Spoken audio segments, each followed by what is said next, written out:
اعوذ باللہ من الشیطان الرجیم بسم اللہ الرحمن الرحیم ان اللہ وملائکتہ یصلون علی النبی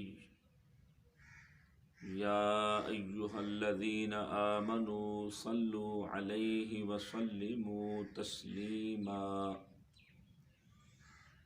اللهم صل على محمد وعلى آل محمد كما صليت على إبراهيم وعلى آل إبراهيم إنك حميد مجيد صلاة وسلاما عليك يا سيدي يا رسول الله صلاة وسلاما عليك يا سيدي يا حبيب الله وعلى آلك وأصحابك يا سيدي يا رحمة للعالمين۔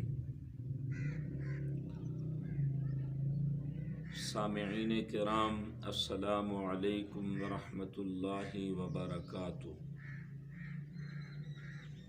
ہمارا آج کا ٹاپک صلح رحمی کے متعلق ہے۔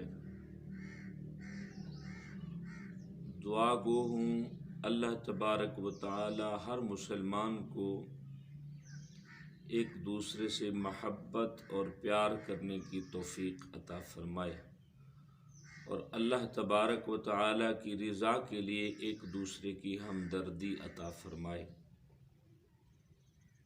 گفتگو کرنے سے پہلے ایک چھوٹی سی گزارش ہے۔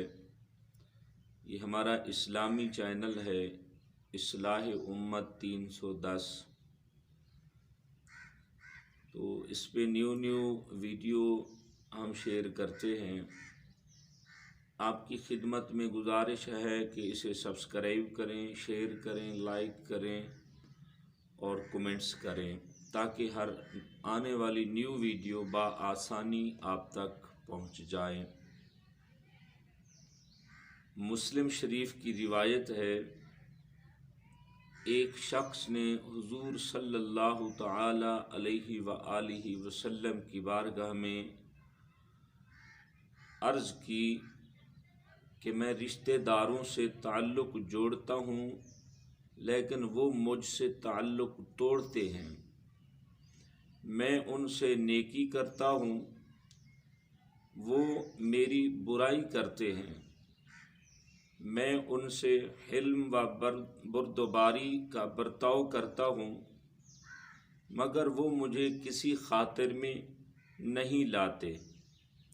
آپ صلی اللہ تعالی علیہ وآلہ وسلم نے ارشاد فرمایا، اگر تیری باتیں درست ہیں تو نے ایک دور دراز راستے کو طے کر لیا ہے، اور جب تک تو اس عادت پر قائم رہے گا اللہ تعالی تیرا حامی مددگار رہے گا۔ بخاری شریف میں ہے، صلح رحمی یہ نہیں کہ میل ملاپ کرنے والے رشتہ داروں سے میل ملاپ برقرار رکھے، بلکہ صلح رحمی یہ ہے کہ جو رشتہ دار تعلقات ختم کر چکے ہیں ان سے بھی میل ملاپ قائم رکھے، اسے صلح رحمی کہتے ہیں۔ دعا گو ہوں اللہ تبارک و تعالی ہر مسلمان کو ایک دوسرے سے اللہ کی رضا کے لیے محبت پیار کرنے کی توفیق عطا فرمائے، اور ایک دوسرے کے درد رکھنے کی توفیق عطا فرمائے۔ آمین۔ وما علینا الا البلاغ المبین، وآخر دعوانا ان الحمد للہ رب العالمین۔